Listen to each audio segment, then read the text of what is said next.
Сәлеметсіздер ме, құрметті оқырмандар? Біз бүгін кешегі көксиыр ертегісінің екінші бөлімін тыңдайтын боламыз. Көксиыр ертегісі.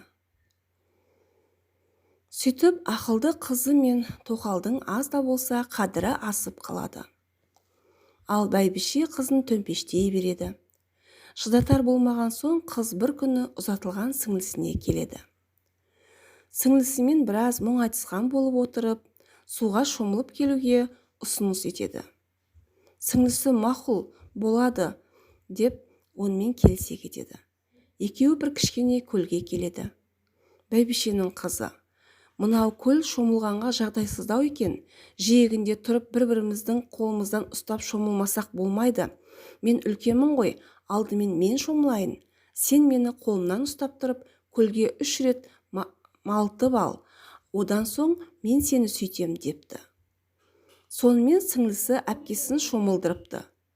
Енді әпкесі сіңлісін 2 рет матырып, 3-шіге келгенде көлдің түбіне қарай итеріп жіберіпті. Сіңлісі бақыра-бақыра көлдің ортасына қарай батып көрінбей кетіпті. Бәйбішенің қызы жалма-жан суда өлген сіңлісінің киімдерін киіп, о жақ бұл жағына қарап, сіңлісіне ұқсаған болып, үйіне барып сызылып отырыпты. Кешінде әлгі жігіт келіпті. Даладан ері келгенде күнде жарастықты мінезбен қарсы алатын әйелі бүгін ондай етпепті.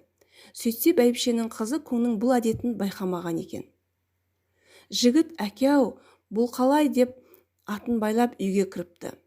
Әйеліне қимылы өрескел қамшысын бергенде орнына қоймай басқа жерге қойыпты.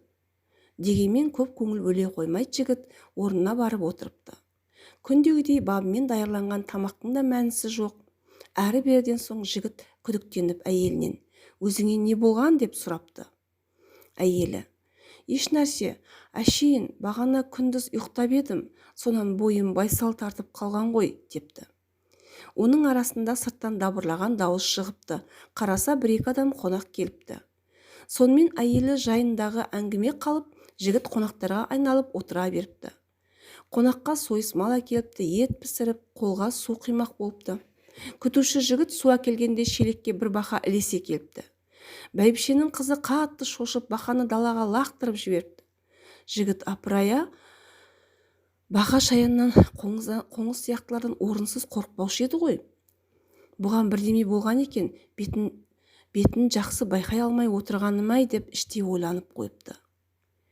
Ертеңінде далаға шықса, есік алдында бір үлкен бәйтеректің көктеп тұрғанын көріпті. Жігіт бұл кереметті көріп секем алыпты. Әйелінің өзгеріп қалғанын, есік алдында мына бәйтеректің орнап қалғанын, барлығын тіл көздің ісі деп түсініп, молда іздепті. Бәйбішенің қызы осы болып жатқан құбылыстарды сезіп, байқап жүрген екен. Қыз бәйтеректі кесіп тастауға бұйырады. Бір жігіт келіп, балтамен шауып қалғанда, ұшар басында тұрған бір тал жапырақ ұшып кетеді. Оны ешкім байқамапты. Ағашты кесіп тастапты. Жігіт үйіне молла келіп, кітап аштырады. Әлгі жапырақ ұшқаннан ұшып отырып, бір ауылдың шетіндегі киізі 40 жамау қараша үйдің шаңырағына келіп, үйде көйлегінің жыртығын жамап отырған кемпірдің алдына түседі. Кемпір: "Жақын арада ағаш жоқ, бұл жарықтық қайдан келді екен?" деп ырым қылыпты. Оны көріп, балта саптап отырған шал қолын соза бергенде жапырақ бу болып бұрқ ете түседі. Кемпір мен шал талып қалады. Бір кезде естерін жиса, үйлерінде ай мен күндей бір сұлу қыз отырғанын көреді.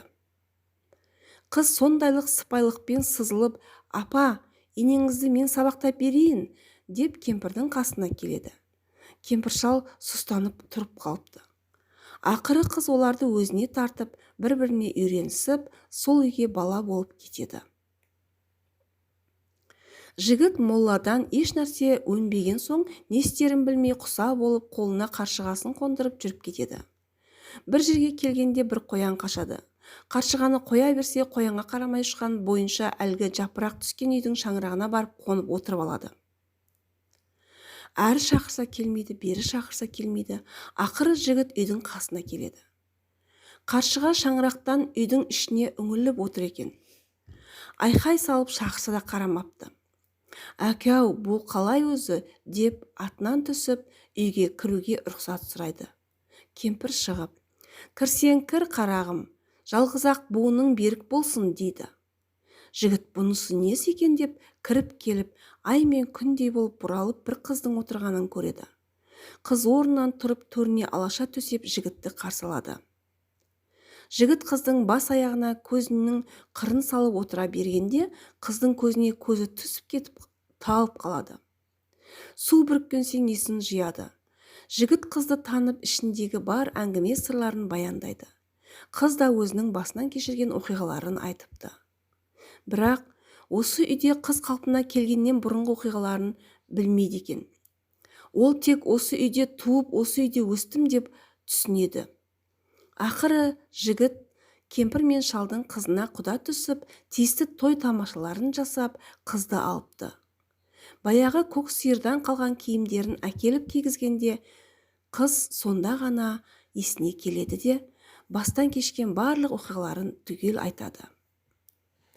Ол кездегі елде береке түбі мереке, мереке бұзғанға бейнет деген бір жол бар екен. Бұл оқиға сол жол бойынша тектеліп, Жексұрын бәйбішенің жазасы беріліпті. Әлболсын мен Тоқал бірге өмір кешіпті. Тоқалдың қызы мен жігіт қосылып, мұрат мақсаттарына жетіпті.